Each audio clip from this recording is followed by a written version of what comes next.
यह कहानी 25वीं शताब्दी यानी 25th सेंचुरी की है। इस कहानी में एक घटना दिखाई जाती है जो कि बहुत ही इंपॉर्टेंट थी और 20वीं शताब्दी यानी 20th सेंचुरी में घटी थी। यह घटना असल में 2040 में घटी थी। इस घटना में मंगलवासियों ने हमारे ग्रह पृथ्वी पर अटैक किया था, लेकिन हमारे ग्रह पर नर्सरी क्लास में पाई जाने वाली एक किताब जिसका नाम है मदर गूस, उसकी वजह से मंगल ग्रह पर रहने वाले लोग हमारी धरती पर अटैक नहीं कर पाए थे और हमारी पृथ्वी सुरक्षित बच गई। मंगल ग्रह पर एक बहुत ही शक्तिशाली एलियन था जिसका नाम था थिंक टैंक। थिंक टैंक उस ग्रह का कमांडर इन चीफ था। उसे पूरे ब्रह्मांड में सबसे शक्तिशाली और बुद्धिमान प्राणी कहा जाता था। लोग उससे डरते थे और उसका हुक्म यानी आज्ञा मानते थे। कोई भी उससे नाराज होने या बहस करने की हिम्मत नहीं करता था। ऐसा तो कभी हो ही नहीं सकता था कि कोई उसकी किसी बात को ना माने या उसकी आज्ञा का पालन न करे। उसके काम में उसकी हेल्प करने के लिए उसके पास एक हेल्पर था जिसका नाम था नूडल। राजा ने नूडल को अपने स्पेस प्रोब यानी दूसरी जगह पर किसी खोज करने वाले डिपार्टमेंट को पृथ्वी ग्रह से संपर्क करने का ऑर्डर दिया। उसने अपने मैजिक मिरर में अपनी शक्ल को देखा और शक्ल देखने के बाद उसे संतुष्टि का अनुभव हुआ। वह बोला कि मंगल ग्रह पर रहने वाले लोग बुरे दिखने वाले पृथ्वीवासियों की अपेक्षा बहुत ही ज्यादा सुंदर होते हैं।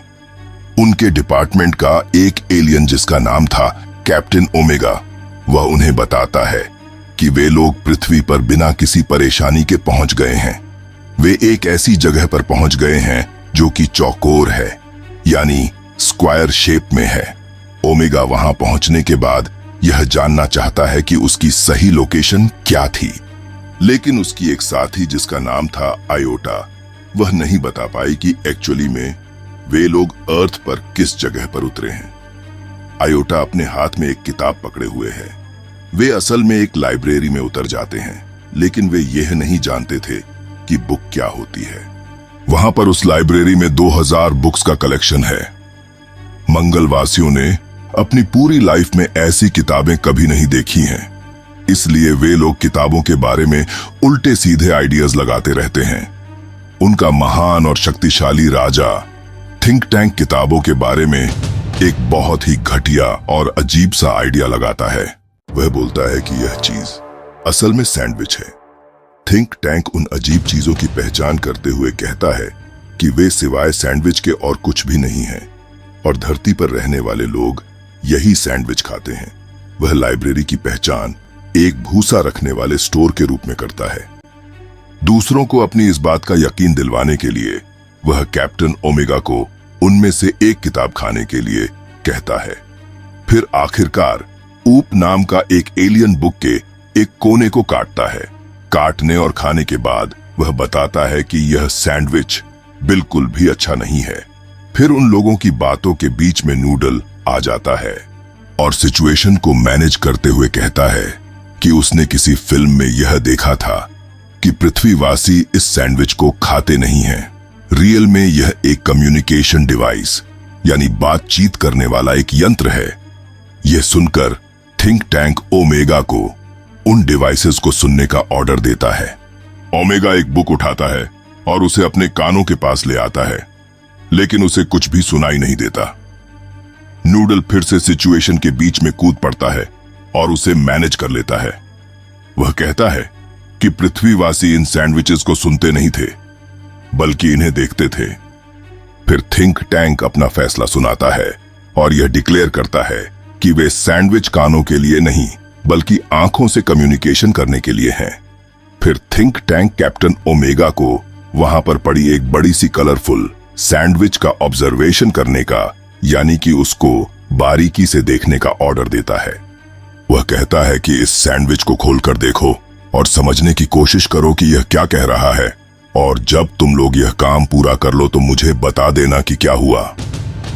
ऊप देखता है कि उन सैंडविचों में हजारों लाइंस लिखी हुई हैं और कई सारे डॉट्स बने हुए हैं। इसके अलावा कई सारी पिक्चर्स भी हैं। थिंक टैंक को लगता है कि पृथ्वीवासी उतने पुराने नहीं हैं जैसा कि उनके बारे में उन्होंने सोचा था।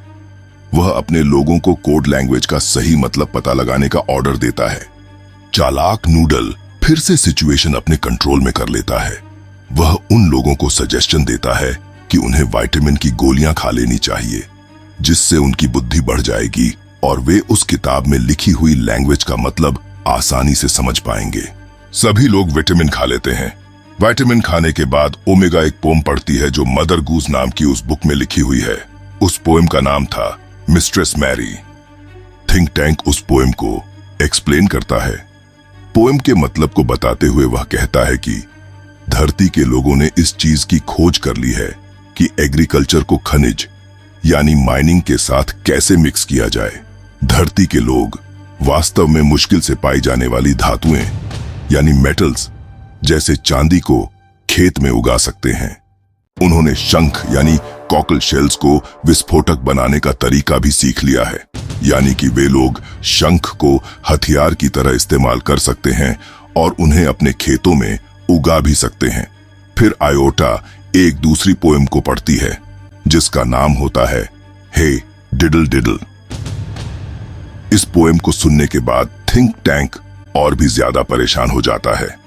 पोएम को पढ़ने के बाद उसे ऐसा एहसास होता है कि धरती पर रहने वाले लोग बहुत ही ज्यादा हाई लेवल की सभ्यता यानी सिविलाइजेशन तक पहुंच चुके हैं। उन लोगों ने अपने पालतू जानवरों को भी म्यूजिक, कल्चर यानी संस्कृति और स्पेस टेक्निक्स सिखा दी हैं। उन्होंने अपनी गायों को भी एक ही छलांग में चंद्रमा तक पहुंचना भी सिखा दिया है और वे लोग शायद जल्दी ही अपनी 10 लाख गायों के साथ दूसरे ग्रहों यानी प्लैनेट्स पर अटैक करने जा रहे हैं। फिर इसके थोड़ी ही देर बाद ऊप थिंक टैंक को हम्टी डम्टी की एक पिक्चर दिखाता है। जैसे ही थिंक टैंक वह पिक्चर देखता है उसके होश उड़ जाते हैं, क्योंकि हम्टी डम्टी देखने में बिल्कुल थिंक टैंक के जैसा ही था। थिंक टैंक सोचता है कि ये उसी की पिक्चर है और शायद धरतीवासियों ने उसे पहले ही पहचान लिया है और वे लोग उसे पकड़कर उसके प्लेनेट मंगल ग्रह पर अटैक करने वाले हैं। अचानक ही थिंक टैंक चीख उठता है और घोषणा करता है कि पृथ्वीवासियों ने उसे देख लिया है। वे उसके पीछे लग गए हैं। वे मार्स सेंट्रल कंट्रोल पर कब्जा करने की प्लानिंग बना रहे हैं। वह नूडल को अपने लिए एक स्पेस कैप्सूल रेडी करने का ऑर्डर देता है और इसके साथ यह ऑर्डर भी देता है कि स्पेस के लोग तुरंत मंगल ग्रह को छोड़ दें। वह ओमेगा को बताता है कि वे लोग मंगल ग्रह से 100 मिलियन माइल्स दूर चले जाएंगे।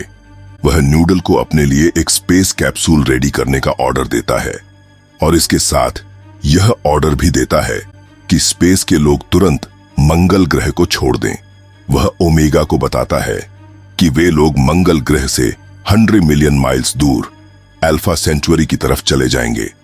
वह मंगल ग्रह पर अपने लोगों से जो धरती पर अटैक करने वाले थे उनसे भी पूरे मंगल ग्रह को खाली करने का ऑर्डर देता है। इतिहासकार यानी हिस्टोरियन जो कि शुरुआत में हमें यह कहानी सुना रहा था, कहानी के एंड में मुस्कुराते हुए कहता है कि देखिए किस प्रकार एक नर्सरी क्लास की बुक मदर गूज ने हमारी दुनिया को मंगल ग्रह के वासियों के आक्रमण से बचा लिया। आगे वह बताता है कि बुद्धिमान और अद्भुत नूडल महान और शक्तिशाली थिंक टैंक की जगह ले लेता है, यानी कि नूडल अब मंगल ग्रह पर राज करता है। धरतीवासियों और मंगलवासियों के बीच के रिलेशन फिर से पहले जैसे दोस्ती भरे यानी फ्रेंडली रिलेशनशिप हो जाते हैं और हम लोग यानी पृथ्वीवासी मंगलवासियों को सैंडविच और बुक्स में अंतर करना सिखा देते हैं। इसी के साथ आपका चैप्टर यहीं फिनिश होता है। मेरी आपसे रिक्वेस्ट है कि हमारे चैनल को सब्सक्राइब कर लीजिए और इस वीडियो को ज्यादा से ज्यादा शेयर कीजिए और लाइक और कमेंट कीजिए। Thank you for watching the video. Now we will meet in the next video. Till then, goodbye and take care of yourself and your family.